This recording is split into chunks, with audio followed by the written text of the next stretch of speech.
नमस्कार फ्रेंड, मैं Amrita Shah, your friend for ever. तो बहुत दिनों से मैं सोच रही थी कि कभी चारधाम यात्रा क्या मैं जा सकती हूँ, और मैं जाऊँ भी तो किसके साथ में जाऊँ, और मैं अगर बुलावा आने का ऐसा कुछ होता है तो भोलेनाथ मुझे कब बुलाएंगे। तो यही सब असमंजस में मैं कई सालों से थी। तो अंत में मैं टूर प्लान करना शुरू की 2023 से, जो कि बार बार कई तरह के टूर मिलते थे।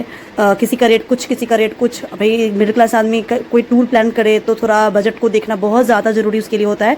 तो देखते देखते 2023 भी बीत गया भाई, अब 24 आ गया। अब मुझे रहा नहीं जा रहा था कि भाई अब तो बस बहुत हुआ। अब जो भी टूर सामने आएगा मैं उसको ओके करूँगी, चाहे कुछ भी हो। भोलेनाथ ने मुझे बुलाया है, मैं टिकट बुक करूँगी तभी तो मैं जाऊँगी। और जब कोई बुलाता है तो भाई हमें टिकट तो बुक करनी ही पड़ती है उनके तक जाने के लिए। तो मैं भी सोच ली कि नहीं, इस बार तो मैं नहीं छोड़ने वाली। भोलेनाथ ने मुझे बुलाया है, साथ ही साथ मुझे विष्णु भगवान ने भी बुलाया है। तो चलो इस बार मैं चारधाम यात्रा करूँगी। तो बहुत ही अमेजिंग के साथ मेरे साथ हुआ कि मैंने इंस्टाग्राम से टूर को देखा, तुरंत कॉल किया, और उसने मुझे ऐसा मोटिवेट किया ना कि मैं हाँ के अलावा कुछ नहीं बोल सकी। और अचानक ही मैंने टूर बुक कर लिया, और कोई और प्लान था नहीं, कुछ और कोई संगी साथी थे नहीं, तो मैं उन्हीं के ग्रुप प्लान में चली गई। और मानो जब से मैं बुक की, इतना अच्छा फील मैंने कभी नहीं किया कि अभी बुक ही की हूँ और मेरे सारे काम बनने लगे। मुझे बहुत ही खुशी हुआ। साथ में बच्चे, परिवार, हस्बैंड के साथ जाना तो और अमेजिंग था। ग्रुप में 10 आदमी थे तो कुछ वही डर नहीं था।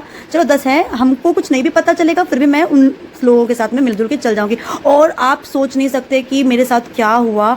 भोलेनाथ ने मुझे अकेले बुलाया था, तो उन 10 के साथ मैं कैसे जा सकती थी। ऐन वक्त पे जिस दिन मैं हरिद्वार के लिए ट्रेन पकड़ रही थी, उसी दिन उन 9 लोगों की टूर कैंसिल हो गई। आप सोच नहीं सकते हैं, हम मिडिल क्लास आदमी ज़्यादा अफोर्ड, मतलब ज़्यादा बजट नहीं हाई यूज़ कर सकते।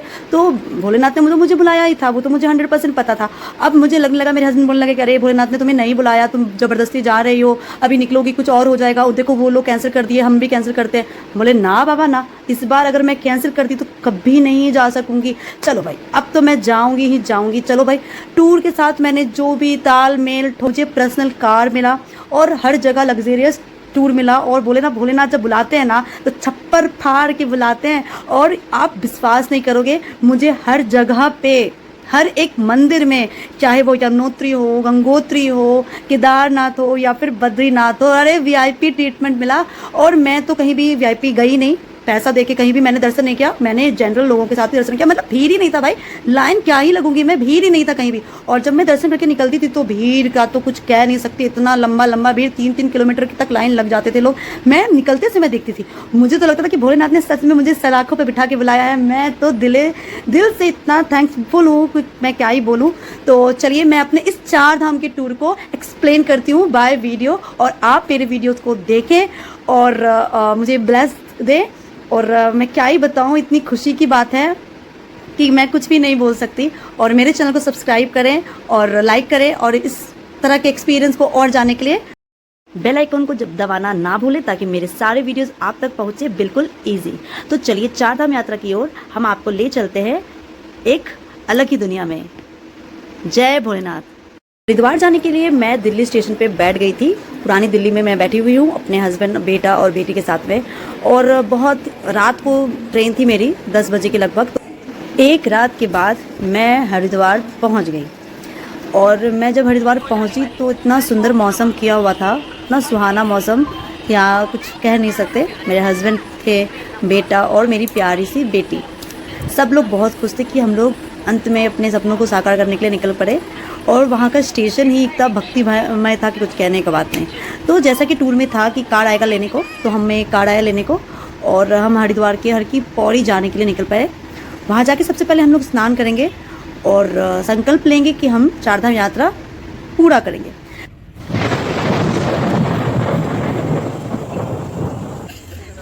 हर की पौड़ी में जाते समय बहुत सारी दुकान लगी हुई थी। इतना अच्छा पानी था, बहुत अच्छा बहाव भी था, बहुत तेज़ बहाव था। और मैं जा रही थी जब जगह चुनने के लिए कि कहाँ सेफली नहा सकूँ, तो बीच में बहुत सारी छोटी छोटी मंदिर भी मिली और बिल्कुल देवभूमि की जैसा महसूस हो रहा था हमें। तो हम लोगों को अच्छा जगह मिल गया और हम लोग बहुत ही मस्ती कर करके नहाए, क्योंकि तेज़ बहाव भी था और पानी तो बर्फ़ के जैसा था। सब लोग एक दूसरे की हेल्प करते थे, जहाँ कुछ फिसलन हुई या फिर कुछ और हुआ तो सब एक दूसरे का मदद करते थे वहाँ पे। तो हम लोगों ने नहाने के बाद एंजॉय किया खूब। उसके बाद हम लोग नहा के निकले, कपड़े बदले और संकल्प ले लिया नहाते समय सूर्य भगवान को अर्घ दे करके कि हमारा चारधाम यात्रा सही से हो जाए, और हम लोग वहाँ से जल्दी से निकल गए। और रास्ते में बहुत सारी सामान भी मिल रही थी, लेकिन हम लोगों ने कुछ भी नहीं लिया कि अब हम लोग चारधाम यात्रा जा रहे हैं, तो उधर ध्यान ही नहीं रहा कि आप ये लूँ या फिर वो लूँ। जल हम लोगों ने वहाँ से भर लिया था। वहाँ से निकली और सबसे पहले मैंने खाना खाया और हमारा गाड़ी चल पड़ा बारकोट की तरफ। और रास्ते में इतना घुमावदार रास्ता था, पहाड़ था, ऊंचा नीचा देख देख के ना मुझे इतनी वॉमिटिंग हुई रास्ते में कि मेरा सारा खाना निकल गया और वीकनेस इतना आ गया कि कुछ कहने का बात। गाड़ी वाले भैया बोले कि हाँ, ऊपर नीचे होने पर, मुड़ाव आने पर जो है ना ऐसा हो सकता है। तो होटल वालों ने जो मुझे रूम दिया था, फ़ोटो भेजा था उसने, तो बहुत अच्छा सा रूम था। और आप देख सकते हो मेरे पीछे जो पहाड़ है, इधर देखिए चारों तरफ मैं पहाड़ पे हूँ। और ये यहाँ पे जो हवा चल रहा है, इतना सुंदर चल रहा है हवा। मैं दिल्ली से तो लाख करोड़ गुना यहाँ बहुत अच्छा लग रहा है। मैं हरिद्वार से आई, उसके बाद फिर मैंने 1 नाइट स्टे इधर किया। कल मैं फिर निकलूँगी घूमने के लिए।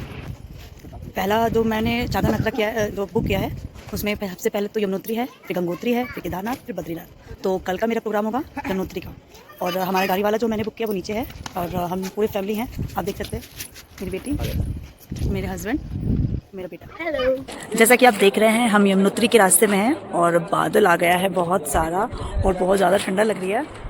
देखिए नीचे नदी भी बह रहा है, हवा बहुत तेज़ है और हम लोग थोड़ा जाम लगा है तो हम लोग रुक गए हैं यहाँ पे। और जाम जैसे क्लियर होगा हम लोग फिर से अपने रास्ते पर चल जाएंगे। और यहाँ थोड़ा सा चाय नाश्ता किए। बहुत ही अच्छा व्यू है यहाँ पर से, बहुत बहुत बहुत ठंडा भी लग रहा है। सुबह सुबह हम लोग सब लोग स्नान करके निकल गए यमुनोत्री दर्शन के लिए।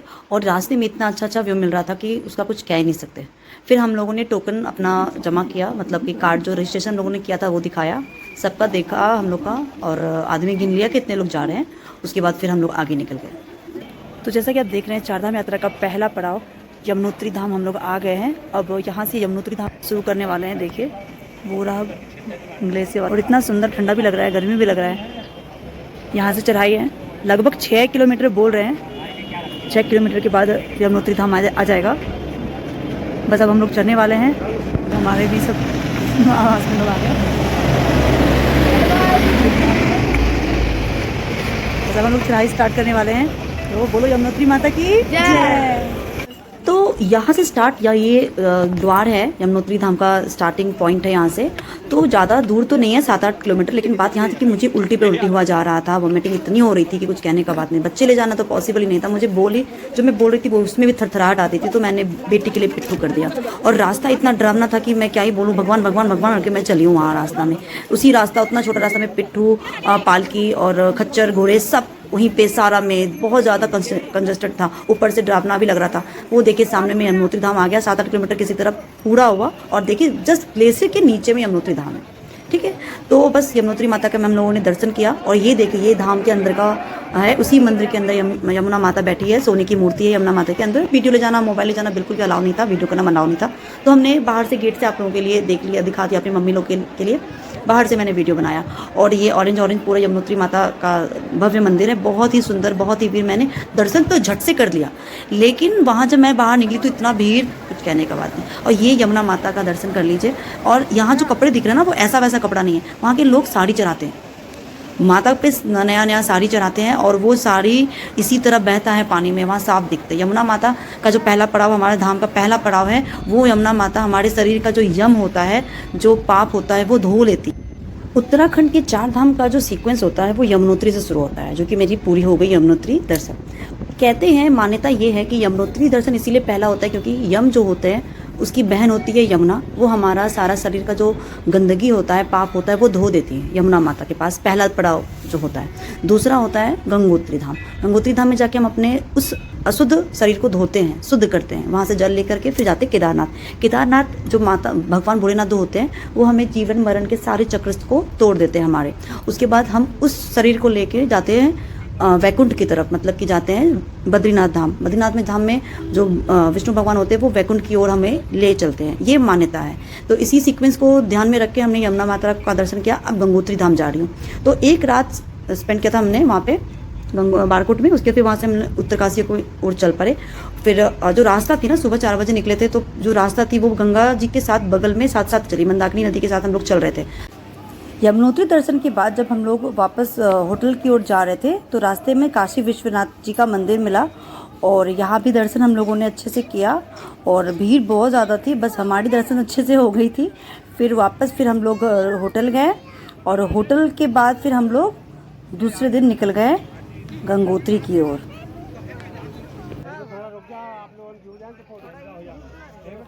तो गंगोत्री के लिए हम लोग निकले हैं और लेकिन ऊपर जो बोल रहे ऊपर पहाड़ पूरा ढल मतलब पत्थर गिर रहे हैं, तो इसीलिए 1 घंटे के लिए हम लोगों की गाड़ी को यहाँ पे रोका गया है और हम और हमारा परिवार यहाँ पे गंगा नदी के किनारे है। आपको मैं दिखा, देखिए कितना सुंदर नज़ारा है, बिल्कुल खलखल कर रही है गंगा मैया और किस तरह से लहर से देखिए वो जा रही है, इतना सुंदर। इस जगह पे हम लोग बहुत सारा फ़ोटोज़ लिए और हम लोग को बहुत ज़्यादा मस्ती किए क्योंकि 1 घंटा किसी तरह हम लोगों को यहाँ पे बिताना था। और मेरा बेटा भी बहुत एक्साइटेड था पानी छूने के लिए, लेकिन लहर बहुत ज़्यादा था तो हम लोग आगे बढ़ गए। नज़ारा तो मानो कि उड़ रहे हैं हम लोग आकाश में, इतने अच्छे इतनी ऊंची ऊंची पहाड़ थे ना, बहुत मज़ा आ रहा था वहाँ पे।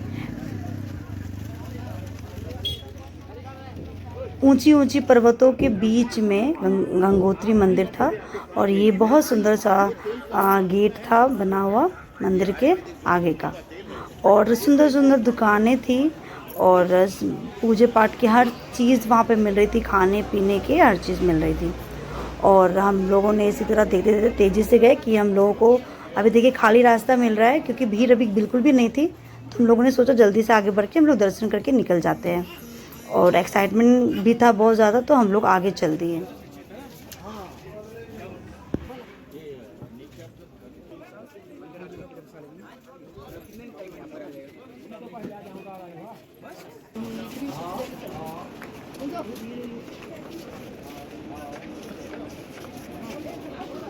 अभी हम गंगोत्री घाट पे हैं, यहीं पे हम लोग स्नान करेंगे और इस पानी का आवाज़ आप लोग सुनिए, इतना खलखल कर रही है गंगा मैया। स्नान करके गंगोत्री माता के मंदिर जाएंगे।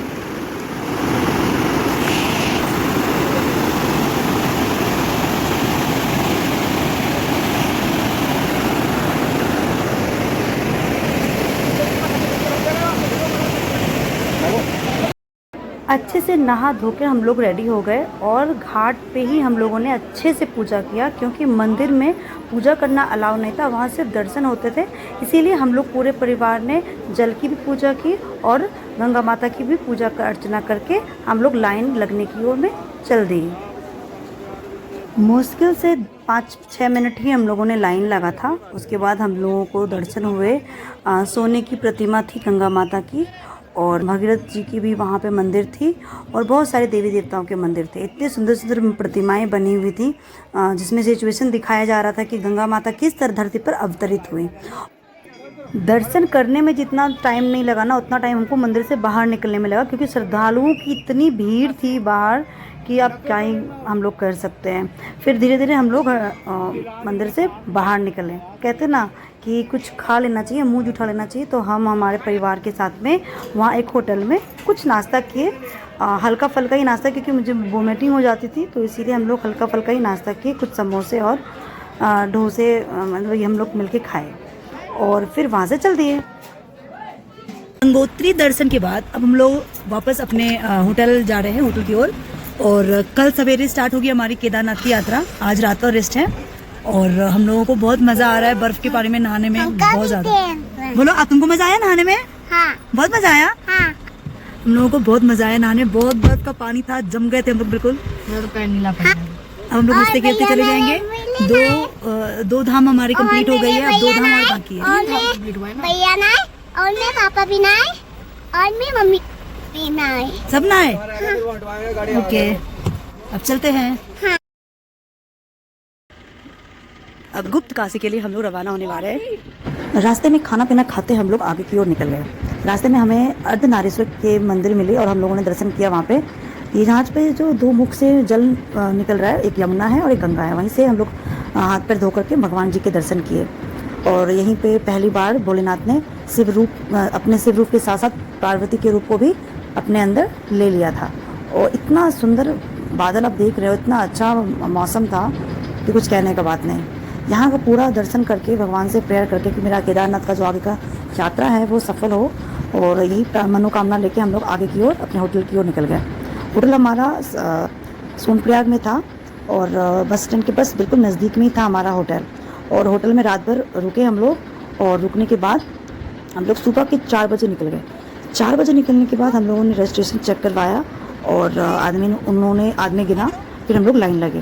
5 बजे से लेकर 7 बजे तक लाइन लगे रहे, और उसके बाद हमारी बारी भी आ गई कि वहाँ के गांव के जो गाड़ी वाले हैं वहाँ से 3 किलोमीटर आपको केदारनाथ का जो स्टार्ट होता है जहाँ से ट्रैक, वहाँ पहुँचाएंगे। तो वहाँ पहुँचने के बाद फिर हमारी ट्रैकिंग स्टार्ट हो गई। हम अपने बेटे को पीठ पे लिए चल पड़े आगे केदारनाथ धाम की ओर। रास्ते में जो मज़ा आया, डर भी लगता था। 16 किलोमीटर, बस ऐसे लोग बोलते हैं कि 16 या 17 किलोमीटर है, लेकिन 2013 में जो आपदा आई थी उसके बाद यहाँ पे जो किलोमीटर है वो बढ़ गई, और बढ़ के 25 से 30 किलोमीटर हो गई, और बहुत ज़्यादा लंबा दूरी तय करना पड़ा हम लोगों को। यहाँ जितने भी लोग मिलते थे ना, लगते थे अपने परिवार के ही हैं।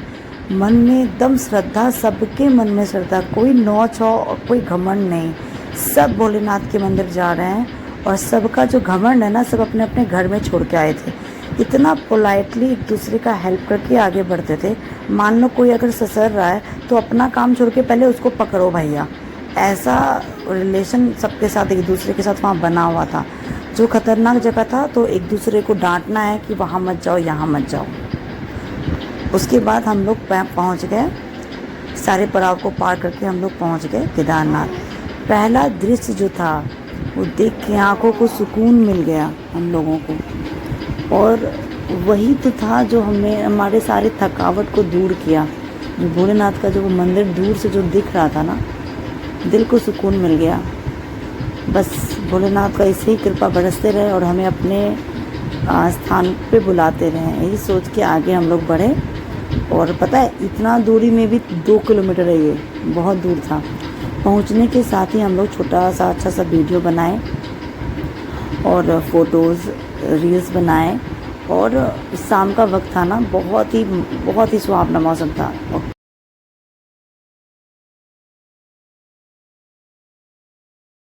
तो सुबह के 3 बजे हम लाइन लगे, थोड़ा थोड़ा अंधेरा, थोड़ा थोड़ा लाइट्स आ रही थी, बहुत मज़ा आ रहा था, ज़्यादा दूरी नहीं थी। 5 बजे से पट खुला और हम लोगों का दर्शन स्टार्ट हुआ। वीआईपी तो चल ही रहा था, उसमें से कुछ नहीं कह सकते। हाँ, पट खुला और 7 बजे दर्शन करके हम लोग निकल गए। पूजा अर्चना तो भीड़ इतना ज़्यादा था, लेकिन जब मैं अंदर गई तो भोलेनाथ और हमारे बीच कोई नहीं था, क्योंकि मुझे बस भोलेनाथ को देखना था और मैं कुछ भी नहीं देख पा रही थी, सिर्फ भोलेनाथ को देख रही थी। जब मैंने उन सर को उनकी मूर्त के ऊपर रखा तो मेरे पूरे फेस में घी लगा, क्योंकि मुझे ना बहुत अच्छा फील हो रहा था, मतलब बहुत अच्छा वाइब नज़र आ रहा था, दिख रहा था कि आज हम हैं अपने जगह है, वहाँ पे कोई अनजान नहीं है सब। और लोग तो मानो दिख ही नहीं रहते। जब बाहर निकली ना तब लगा कि बाबा रे इतना भीड़ है बाहर में। बहुत ही मज़ा आया, बहुत ही। ये भीमशिला है जो पीछे में जिसकी पूजा भी होती है, और हम लोग पीछे खड़े हैं केदारनाथ मंदिर के भीमशिला को देखने के लिए। अब देखिए धूप सर पे चढ़ गया है और ये बज रहे हैं अभी 7:30 सुबह। लौटने का तो बिल्कुल भी मन नहीं कर रहा था, बस क्या था, भोलेनाथ को भरे दिल से फिर से आऊँगी बोलकर मैं वहाँ से निकल पड़ी। तो कुछ खा लेंगे, उसके बाद फिर नीचे की ओर उतरेंगे, क्योंकि भी नीचे उतरने में भी तो टाइम लगेगा ना, इसीलिए हम लोग 9 बजे तक में नीचे उतरने लगे थे।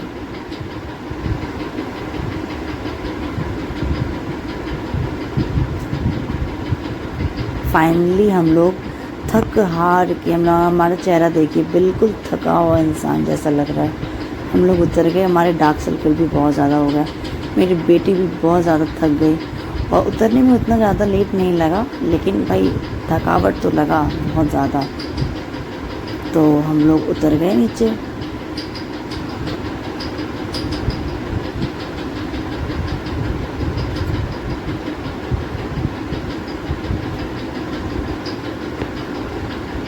फिर हम लोग वहाँ होटल नहीं लिया, फिर हम लोग आराम नहीं किए। वहाँ से 250 किलोमीटर दूर था बद्रीनाथ, तो हम लोग सोचे कि वहीं पे वहाँ हमारा जो होटल था वो वहाँ से लगभग 200 किलोमीटर दूर था। तो हम लोगों ने गाड़ी कर ली और शाम को हम लोग उतरे थे 4-5 बजे। वहाँ से 10 बजे रात को हमारी होटल मिली और हम लोग चेकिंग किए होटल में और पूरी रात खा पी के वहीं पे आराम किया। हम लोग बहुत हालत ख़राब थी हमारी, पैर तो हिल ही नहीं रहा था। केदारनाथ से बद्रीनाथ लगभग 250 किलोमीटर दूर है। तो हम लोग 50 किलोमीटर ही आगे बढ़ के हम लोग को होटल मिला था। उसके बाद भी 200 किलोमीटर था। तो हम लोग जब आगे सुबह सुबह निकले बद्रीनाथ के लिए तो हम लोगों को 200 किलोमीटर जाना था। तो उस बीच रास्ते में होटल में हम लोग खाना खाए और ब्रेकफास्ट तो होटल में ही किया था। फिर लंच हम लोग दोपहर में रास्ते में किए। उसके बाद फिर पहुँचे हम लोग लगभग शाम को बद्रीनाथ। बद्रीनाथ पहुंचने के बाद एक इंसिडेंस ये हुआ कि सुबह से वहाँ पे कोई भी फ़ोन में नेटवर्क नहीं था, कहीं भी कुछ भी नेटवर्क नहीं था। और टूर वाले हम लोगों को कोई भी एड्रेस नहीं दिए थे कि हमारा होटल कहाँ है, हमें किससे कंसल्ट करना है। बस हम लोग जैसे उतरे तो अब सोचे कि अब क्या होगा। गाड़ी वाले को हम लोगों ने कहा स्टैंड पे लगा दो और मैसेज का इंतज़ार करना, हम चले दर्शन करने के लिए, क्योंकि हमारा रजिस्ट्रेशन उसी दिन का था कि हम लोग 10:30 बजे रात तक में हम लोग कर लेंगे। तो 8 बजे हम लोग निकल गए वहाँ के लिए। भगवान करते गए कि भगवान किसी तरह नेटवर्क आ जाए और हम लोग टूर का से होटल का नंबर ले, तभी तो हम लोग रेस्ट कर पाएंगे रात को दर्शन करने के बाद। तो हम लोग आगे बढ़े और जैसे ही लाइन लग चुके थे 9 बजा और सारा नेटवर्क आ गया। इमेजिन करिए कि क्या हुआ होगा। हम तुरंत टूर वालों को मैसेज किया और उधर से देखिए कि वो पहले से ही टूर वाले हम लोग एड्रेस और लोकेशन सारा भेज दिए। वो सारा लोकेशन गाड़ी वाले को सेंड कर दिए ताकि गाड़ी वाले हमारा सारा सामान हमारे होटल में जाके रख सके। बहुत ज़्यादा भीड़ था, फिर भी हम लोग बहुत अच्छे से दर्शन किए और दर्शन करने के बाद हम लोग उनके प्रांगण में बैठे और ध्यान किए, थोड़ा भजन किए, क्योंकि कहते हैं ना कि बद्रीनाथ जाके थोड़ा भजन कीर्तन करने से ना आपको जन्मों जन्मों का पुण्य मिल जाता है। और वैकुंठ धाम बैठे हुए हैं आप, तो क्यों ना मज़ा करें। तो श्री कृष्ण गोविंद हरे मुरारी हे नाथ नारायण वासुदेवा का जाप हम लोग बहुत सारा किए।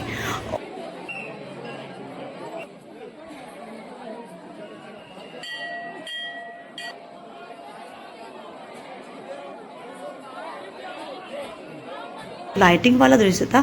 वो अपने पेरेंट्स को, अपने सास ससुर को, अपने मम्मी पापा को फ़ोन में वीडियो करके हम लोग सबको दिखाए और वीडियो भी किए। इतना मज़ा कि कुछ कहना। हस्बैंड से झगड़ा भी हो गया, बोले चलो रेस्ट करेंगे। बोले नहीं, अब 4 धाम का ही आखिरी पड़ाव है, मैं यहाँ से अभी नहीं जाऊँगी, कब लगभग 10 मिनट तो मैं यहाँ बैठूँगी। जब नीचे उतर रही थी ना तो मेरी किस्मत देखिए, वो रास्ते से मैं अकेले ही जा रही थी। आगे बढ़ जाने के बाद पुलिस वाले ने कहा कि इधर से मत जाइए, क्योंकि महंत आ रहे हैं लास्ट रात की 10:30 बजे की आरती करने के लिए, बट बंद होने वाला है। हम लोग इतने लकी थे कि हमें मेन महंत के दर्शन हुए, जिसको कि पूरे बद्रीनाथ में विष्णु का अवतार माना जाता है। धन्य हो गए हम वहाँ। दर्शन करके हम लोग आके होटल में सबसे पहले खाना खाए, डिनर। उसके बाद फिर हम लोग होटल में रात भर आराम किए, रेस्ट किए होटल में। और रात को बहुत अच्छा होटल मिला था, मैंने वीडियो नहीं लिया। उसके बाद सुबह जब हुई 5 बजे तो मॉर्निंग व्यू ये थी, सोने जैसा पहाड़। और मैंने बालकनी में जाके वीडियो बनाया उसका। और जैसे जैसे सूर्य बढ़ता जा रहा था ना, सोना सफ़ेद होता जा रहा था। और इतना अच्छा व्यू था वो आँखों को पता है कि वहाँ का व्यू क्या था। बहुत ही सुंदर व्यू था वो, मेरे आंखों को सुकून मिला। मैंने बहुत सारा फ़ोटोज़ बनाया। उसके बाद सुबह 7 बजे हम लोग निकल गए। आगे माना विलेज है, सबसे लास्ट इंडिया का विलेज माना विलेज। वहाँ पे भी हम लोगों का टूर था, तो वहाँ पे भी थोड़ा सा घूमने फिरने को मिला। बहुत अच्छा जगह था। और उसके जाने के बीच में इतने अच्छे अच्छे पहाड़ थे कि कुछ कह नहीं सकते थे। यहीं पे पहाड़, बहुत सारे पहाड़ों का नाम भी है हमारे पवित्र ग्रंथों में। तो हम लोग अपना सारा सामान बैग गाड़ी में डाले और हम लोग माना विलेज के साइड चले गए। ये रहा विलेज और ये चाइना का बॉर्डर वाला पहाड़ है। और इतना सुंदर माना विलेज था ना, बहुत ही ऊंचाई पर था वो। पता है, जैसा हम लोग चढ़ाव केदारनाथ में किए थे वैसा ही चढ़ाव था। और मैं इतनी थक गई थी कि मुझे पिट्ठू करना पड़ा उतना छोटा सा जगह के लिए। चलो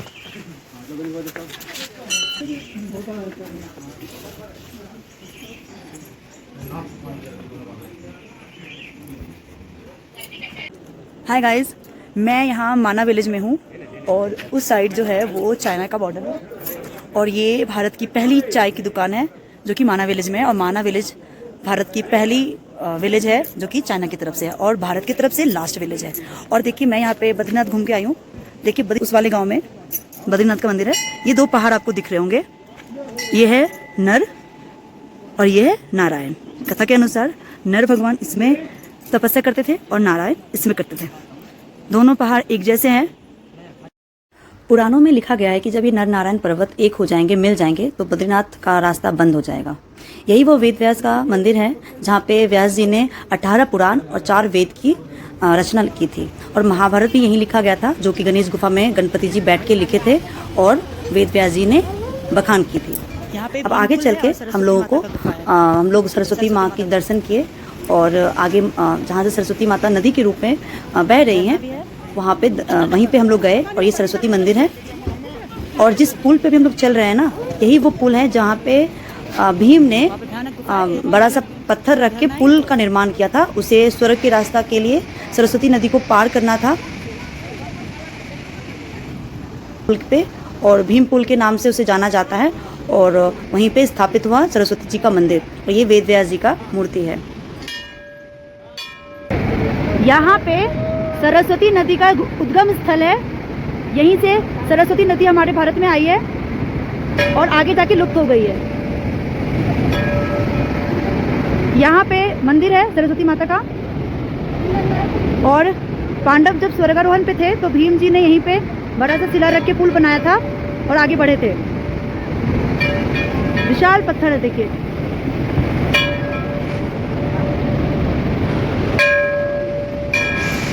हम लोग अभी चाइना के बॉर्डर के पास हैं।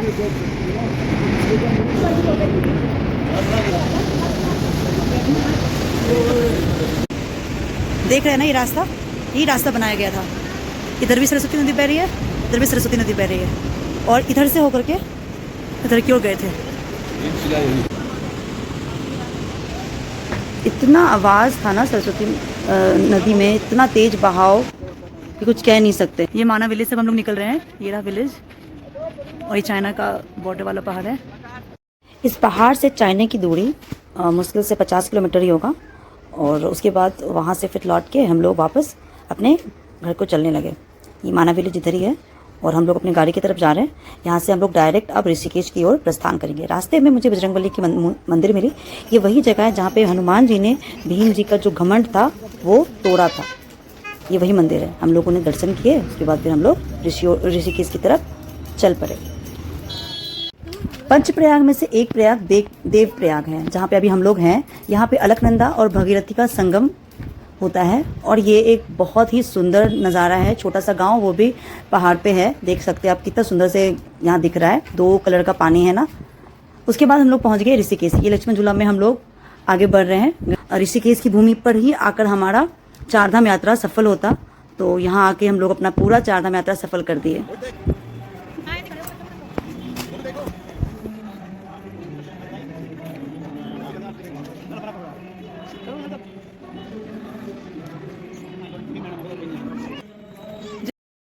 वो रहा गंगा का घाट, आरती चल रही है वहाँ पे, और इतना अच्छा मनमोहक दृश्य है कि कोई बखान नहीं किया जा सकता है उसका।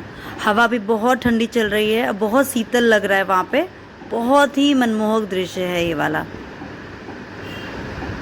हम लोग थोड़ी देर अब यहाँ बैठेंगे, फिर यहाँ से हरिद्वार की ओर प्रस्थान करेंगे। 8 बज रही थी, उसके बाद 10 बजे तक में मैं स्टेशन पहुँच गई हरिद्वार की। और वहीं पे 10 बजे पहुँचने में वहाँ खाना पीना खाई और स्टेशन पे बिछा के हम लोग आराम से बैठ गए, क्योंकि उस समय 11 बज रहा था और ट्रेन हमारी सुबह की 6 बजे थी, तो रात वहीं काटनी थी हमें। तो डर भी लग रहा था, छोटे बच्चे थे और सामान था, और पता नहीं कोई कुछ लेके भाग ना जाए, इसलिए रात भर बैठ के कभी मैं कभी हस्बैंड बैठ के रात काट ली हम लोग वहाँ पे। हेलो गाइस, अभी बज रहे हैं 4 और मेरी 4 धाम यात्रा सफल हो गई। मैंने 4 धाम यात्रा शुरू किया था हरिद्वार से, और मेरी 4 धाम यात्रा ख़त्म हुई ऋषिकेश में। फिर वहाँ से मैं हरिद्वार आके, आप देख सकते हैं, स्टेशन पे बैठी हुई हूँ। इतनी सारी भीड़ है यहाँ पे, बहुत सारी भीड़ है। मेरा बेटा और बेटी सब सोए हुए हैं। हस्बैंड गए चाय लाने, अभी वो उठे थे, और मुझे बहुत अच्छा लग रहा है कि 4 बज रहे हैं और 6:30 बजे मेरी ट्रेन है दिल्ली के लिए, जनशताब्दी एक्सप्रेस। मैं 11:30-12 बजे तक मैं दिल्ली पहुँच जाऊँगी, न्यू दिल्ली।